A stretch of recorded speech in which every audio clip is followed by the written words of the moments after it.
Here are the BoneBusters MPU and driver board, and to go over the problems that these boards had and how I repaired them.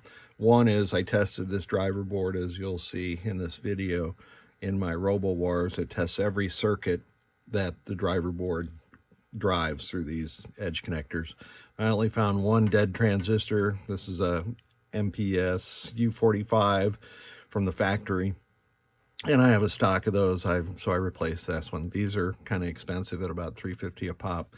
Just a tip on earlier System 80 games, these three transistors up here can be moved to replace any of these that have failed, because these drive the coin counters on System 80 blank games or System 80 nothing games like Spider-Man and Mars God of War, etc. So on the MPU board, the problems were more significant. You can see that I've abated a ton of alkaline corrosion. It had gone all the way up to here. It had hit these 10K resistors. It had hit all the way over here at this 4.7K and this jumper. It had gotten underneath these dip switches all the way down here into the clock section, and then throughout this area right here. So I scraped all the parts off, like I showed on a previous video, and then sanded down to bare copper, and then reinstalled parts. Now this has been conformal coated with a 3M product that I like to use, and this is it. That's way more efficient than tinning these copper traces, which would take forever. Also, something that's happened with our industry or our hobby at this time is axial caps. Those are the caps that have a lead on each end, are now out of production, and it's really hard to find them anymore. So we're going to be needing to use radial caps. So normally this cap would be an axial, which should stretch across here. So I put a radial on here, and the installation looks pretty good to me. Also, the customer sent this Frank C. Lynn something or the other. I think TNT Amusements makes these things. It's a lithium coin cell battery holder that fits right into the System 80 battery holder slot.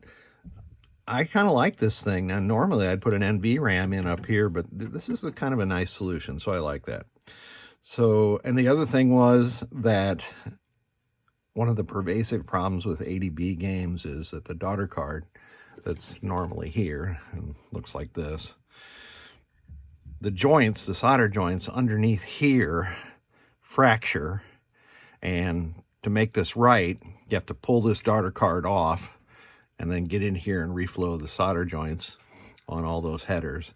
And then it's just a pain in the rear end from that point forward, because you never know if you've got a hidden failure down here. So I had one of these. This is made by, I think this is, nvram.weebly.com.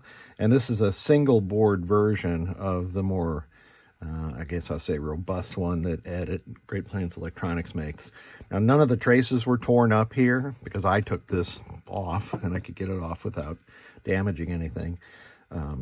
So it was okay to use this single board here. Now, if the traces are hacked up by somebody who had been in there previously, I always use Ed's aftermarket board because it makes redundant connections between U2 and U3, between these pads and these pads over here. So that, in summary, is what was done to this board. No slam switch mod on BoneBusters because it expects the slam switch to be open instead of closed like most of the other Gottlieb games. So this one's good to go. Let's get it back to the customer. Here's the BoneBusters MPU in my RoboWar game, and I've installed RoboWar ROMs, and I have the driver board from the game in my game also. Now, the driver board required one transistor Q20 to be repaired, and so it's booted up and it's in attract mode.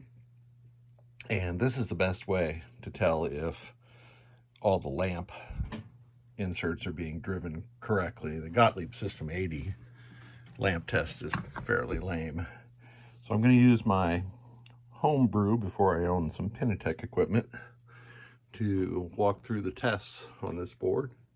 And I'll skip the first 16 And this is the lamp test. You can see it's really hard to figure out what works and what doesn't work. So I'm going to skip that.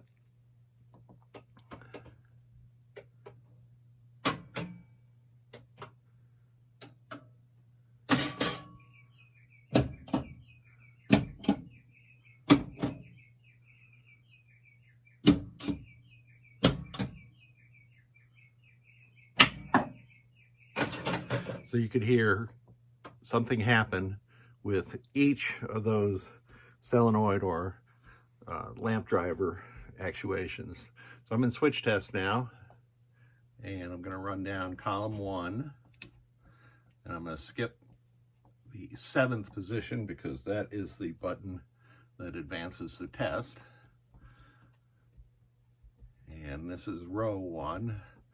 So if everything's working in both column 1 and row 1, then everything is working. Dip switch settings.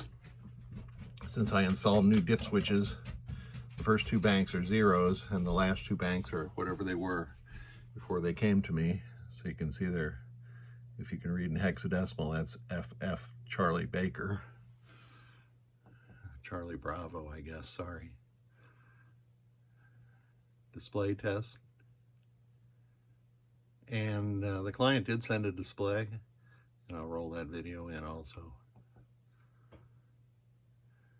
And this just checks the ROMs. Nice. All working correctly. I'm going to play a little RoboWar, but this board pair, the MPU and the driver board, along with the soundboards, which I tested on my System 3 rig, and the display are all good to go. Thank you for sending them.